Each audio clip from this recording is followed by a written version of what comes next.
Today we will be taking a brief look at the honour and shame culture that dominated the actions and interactions of the Mediterranean people of the first century, and how this would have affected the life and ministry of Jesus as shown in the scriptures. To quickly define it, honour is how the public would view someone, the individual or family's level of respect and esteem in comparison with the rest of the members of society. According to Strauss, honour is the gaining of status from others, and shame is the loss of it to others. While those of us today value wealth and fame, honour was the most sought-after commodity then. In fact, wealth was never the singular indication of honour, but could be considered the vehicle in which to gain honour. For example, a person could be rich and dishonourable, like a tax collector who became wealthy by shameful deeds against their own people and hoarded their own wealth. But those who spent their wealth as benefactors for the improvement of the municipality, such as using their money to build temples, baths, gymnasiums, theatres and such, were honoured highly by the community. Honour and shame had to be publicly acknowledged in order for it to be truly granted. You couldn't just walk around believing you had honour, but the community had to recognise your honour for it to be valid. And whatever honour you were paid was reflected on your entire family or group. Likewise, whatever shame you carried, whatever insult was paid to you, or whatever conduct dishonoured you, it reflected upon your whole family. A family would endeavour to further their honour in any way as a unit, but if a member has brought shame to the family, that member may be disowned in order to protect the reputation of the rest of the family. So how did one gain honour to begin with? Well, honour was either ascribed, referring to your lineage or the honour status you had according to your birth, or it was acquired or earned according to your deeds, your character, and your conformity to the laws and expectations of the society. The ascribed honour of Jesus is detailed in his lineage in Matthew chapter 1, verses 1 to 16, listing the most honoured forefathers like Abraham, anointed kings like David, prophets who remained faithful during the exile such as Hezekiah and Zerubbabel, all the way through to his carpenter father Joseph and Blessed Virgin Mother Mary. It was quite a list.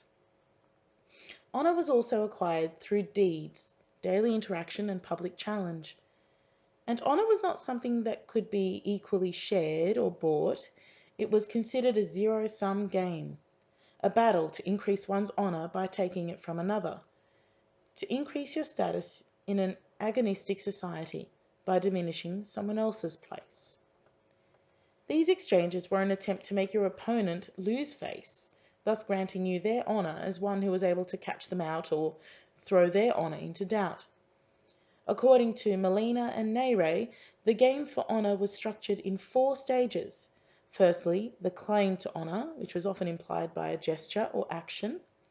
Then the challenge, the riposte or the response or quip. Then finally, the public verdict.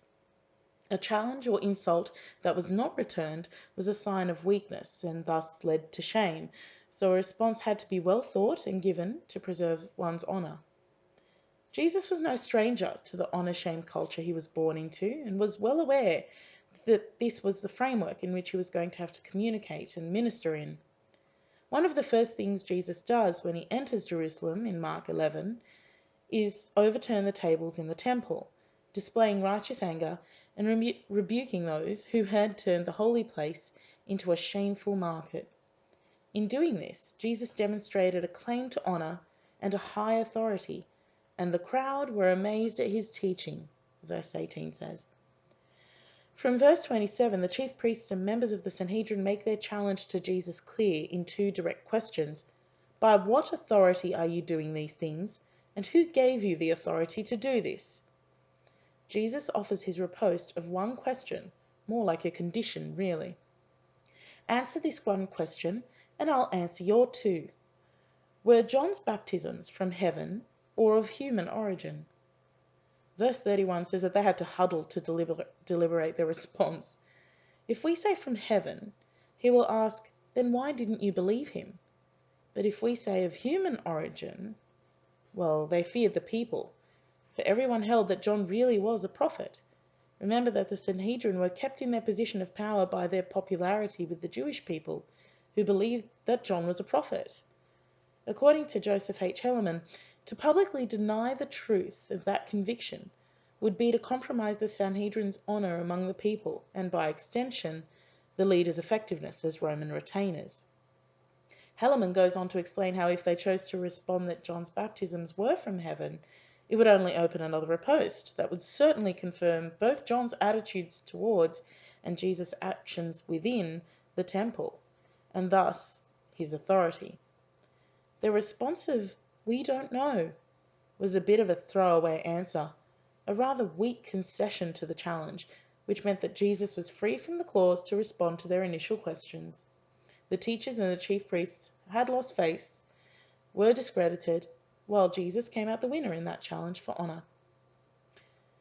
Another example of this game of honour can be found in John chapter 9, when Jesus had just healed a blind man. He was born blind, and he healed him using spit and mud, and made him wash, but controversially did all this on the Sabbath.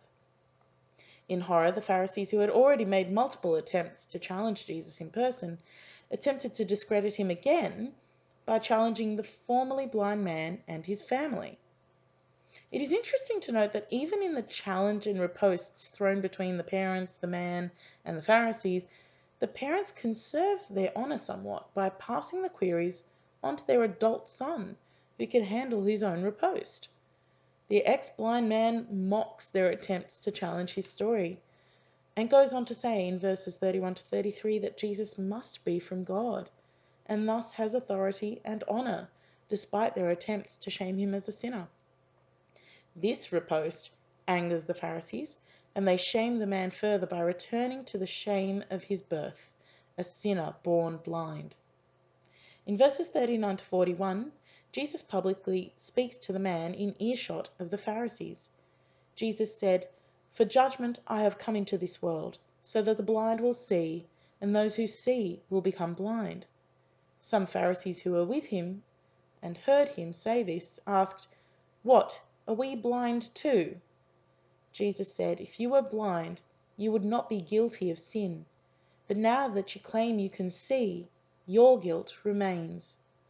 This riposte is a blatantly harsh one to the Pharisees, made in front of the man and in a public domain, implying that these leaders and teachers are still in sin and guilt, making them lose face once again. Jesus gets another point, Pharisees 0. While Jesus adheres to the honour-shame culture as the backdrop of his society, the focus of his ministry is to turn the honour-shame culture on its head. In many examples through the Gospels, we see how he is a game-changer. In Matthew chapter 20, verse 16, he challenges common ideology by saying, "So the last will be first, and the first will be last." He strays from the conformity that is demanded by an honour-shame culture, by leaving his father and mother, his lineage, his group, to perform signs and wonders, to preach and heal, and also encourage his disciples to do the same. The greatest inversion of this culture is in the perfect one's horrific and shameful death. Elisha Batten describes it in this way. In the Gospel of Mark, for example, Jesus is abandoned by his disciples, tortured and strung up on a cross where he cries out to God. Mark does not belabor Jesus' suffering, but he does not hide it either. The element of dishonour that Jesus has suffered is in fact a central element of Mark's overall Christology. Here, the Christ is the suffering Son of God, degraded and bereft. In a sense, Mark grants a certain honour to something that most ancients would find repulsive. Mark redefines in many ways what it means to be a Messiah or Christ. The true Messiah is a humiliated, tortured figure. Such an idea must have been quite difficult for many ancient people to comprehend or even want to consider.